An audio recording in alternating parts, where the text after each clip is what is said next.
A lot of times people will knock you for being a boss woman. They'll try to take it from you. Oh, you a bossy person, blah, blah, blah. But to be honest with you, bosses get stuff done. This whole episode is on, you got to be crazy and not lazy, period. You got to say it again. I got to be crazy and I can't be lazy. Thank you for tuning in to the Beauty Boss Millionaire podcast with Felicia Fracassi. Her mission is to empower you with short, on-the-go business tips and advice to help you successfully start and run your company like a boss. And now, here's your host, Beauty Boss Millionaire, Felicia Fracassi. Welcome back to the Beauty Boss Millionaire. I'm your host, Felicia Fracassi, and the objective of this episode is really just to go over what millionaires' work ethic looks like and the sacrifices that you're going to be making to make your millions.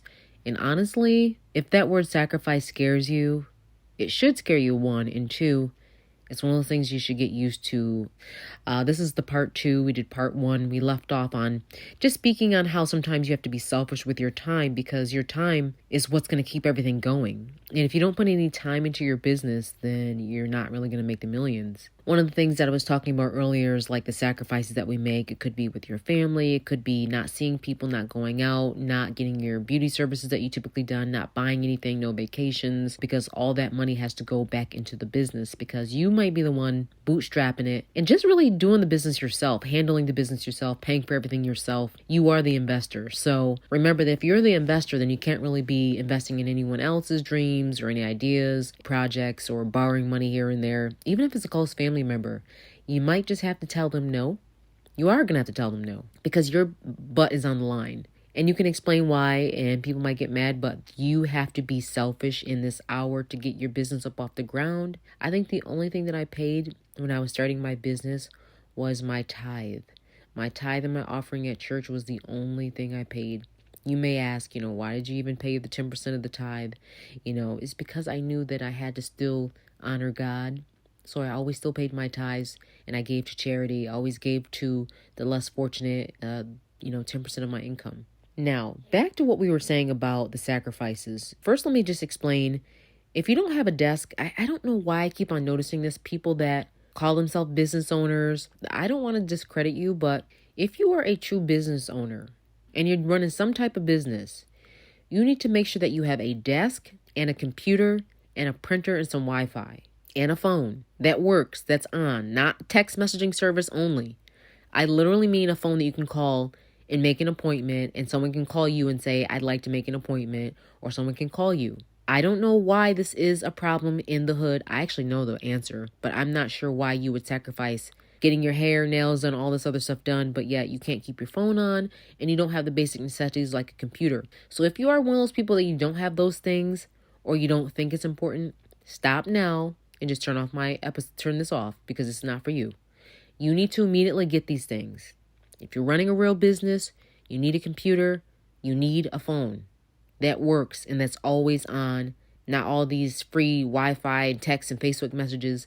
That's not how you run a real business. I get it, but there's some things that you should not be sacrificing, and that is the phone, that is the internet, and make sure you have a computer. Now that we've gotten past that, one of the things that I'm really big on is you got to be crazy enough to pursue your dreams and not lazy. That's how I made my millions. I was crazy in the sense of my work ethic. To be completely honest with you, I never knew why I was so successful.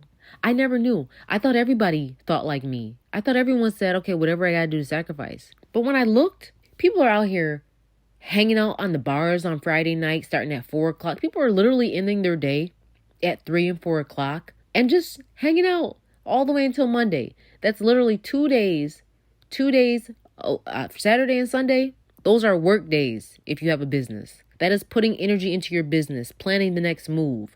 I was the person, when Friday came, I stopped.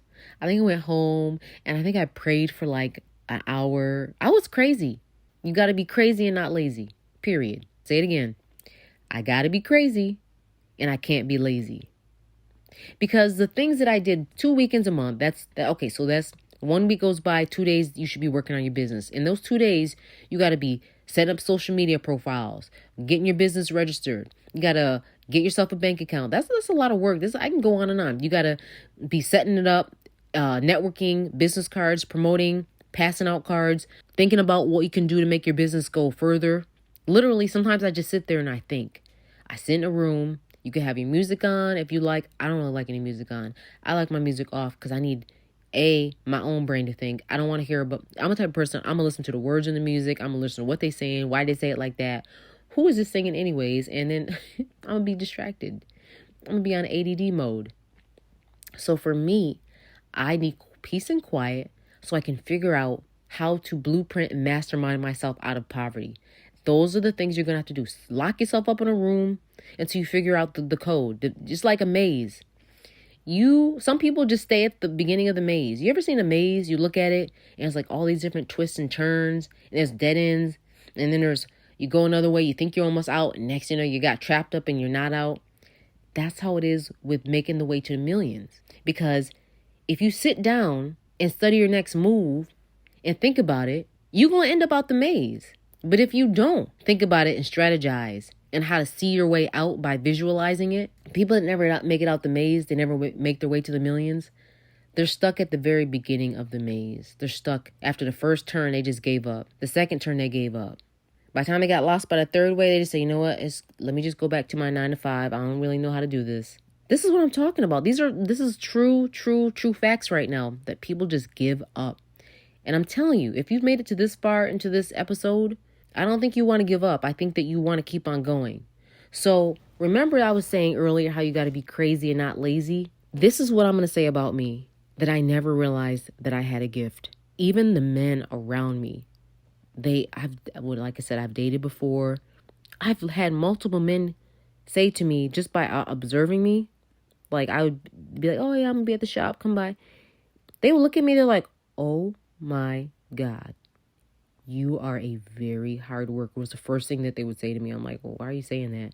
In my head, I thought everybody did this. I'm up here stapling up stuff, hanging up stuff, painting like a dude, like literally like gangster in it. Like I'm literally up here trying to figure out how to wire up something. I'm up here bossing other men around about what to do and how to handle stuff, how I want my flooring to go, how I want them to do this, how I want them to do that. And they don't do it right, I fire them, find the next one to do it.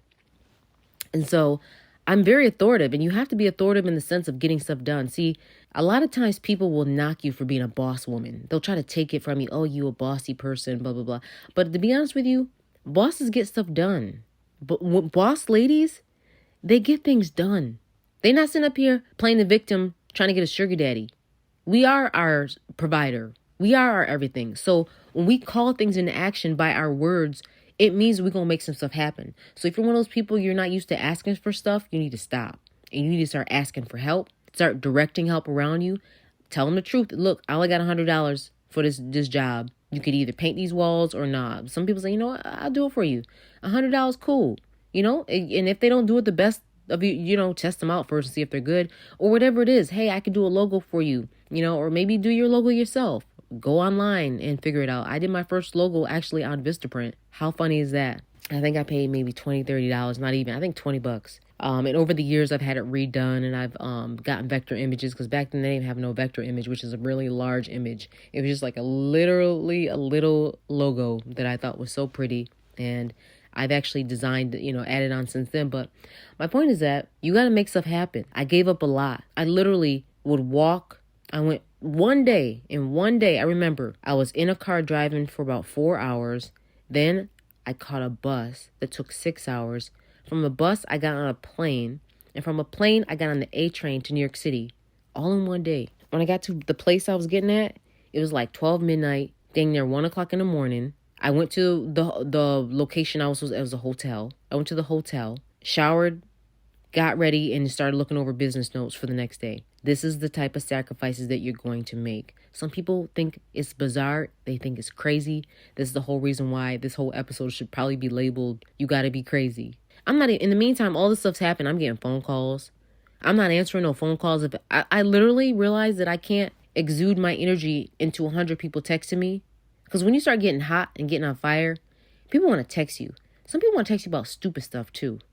If it has nothing to do with what you're doing, because you need your brain energy and focus, especially in New York City, you can't be walking around looking at a phone or be driving and trying to respond to these texts, because you'll get yourself in an accident. Or you get yourself ran over or you get robbed, especially if you're walking around New York City. Not to say there's a bad place, but you go down the wrong street and you're not paying attention. 40 dudes come out, or 10 dudes, or even just one person come out and catch you off guard. These are the type of real things that, I was up against, these sacrifices I was making. I literally remember standing in one spot.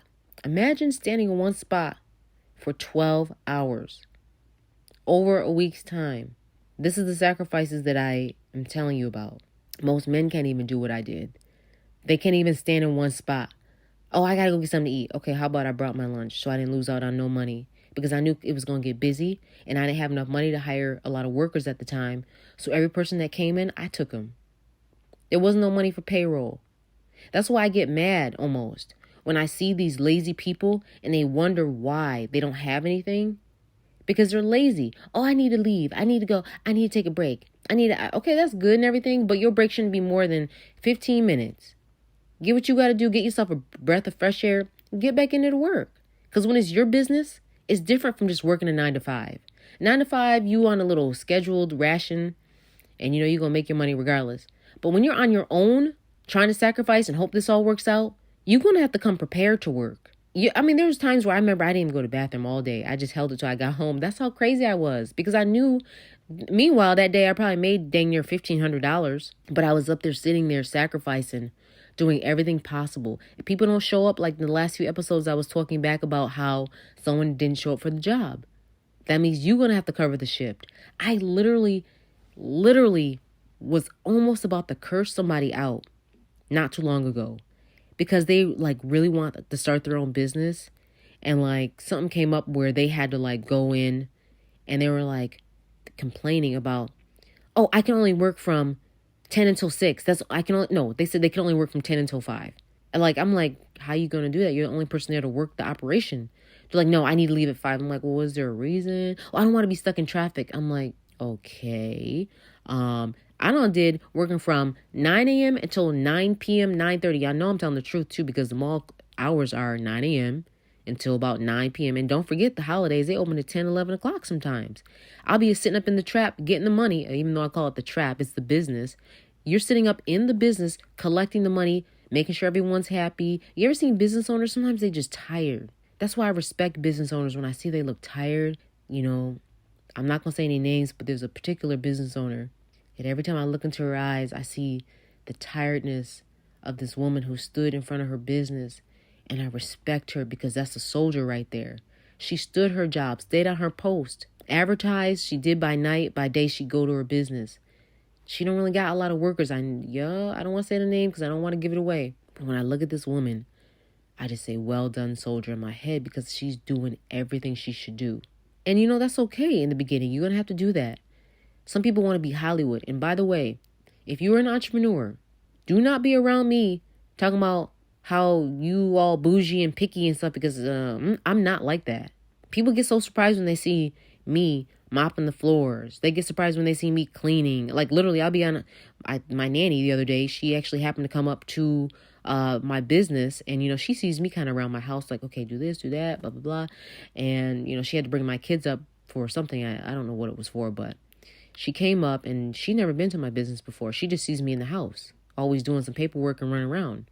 And when she got up to the business, I was actually on my hands and knees sweeping up the floor from an event that we had with a celebrity from MTV. And she looked at me and she was shocked. And I'm looking at her what's she staring at me like this for? And she was just looking and she said, wow, true businesswoman. Wow. You will do anything to make sure this store looks perfect, to make sure the business is right. She was just shocked. For a moment, I guess her world collided with my world. She's looking at, the whole time I'm at the house, obviously I clean up at my house too, but her job, I hired her to clean up because I got kids, I got laundry. My time is busy. But she seen me greet all those people, shake their hands. When they came in the door, she seen me get the person set up with the golden chair. She seen me prepare all the appetizers. She seen me run out. She seen me carrying stuff. She seen me running in. And then at the end of the day, what she seen me do was amazing. She seen me sitting there on my hands and knees. Well, not sitting, first of all. She seen me on all fours, cleaning up the little smallest pieces of dirt, the speck, just to make sure the operation was good. Most people won't do that. They start getting all Hollywood. Oh, I need everyone to clean up. I need a cleanup crew. How about we ain't got no money for a cleanup crew, so we're going to have to be there for a few hours extra. Sometimes you can get help, but sometimes you can't. Sometimes you're going to have to do it yourself. I was just going to do part 2, but this is getting kind of long. I'm actually going to go into part 3 of this. So stay tuned. Now I'm all amped up. And I don't want to amp you up. I want to amp you up, actually. But I'm going to save this for the next episode because we're really getting into it now.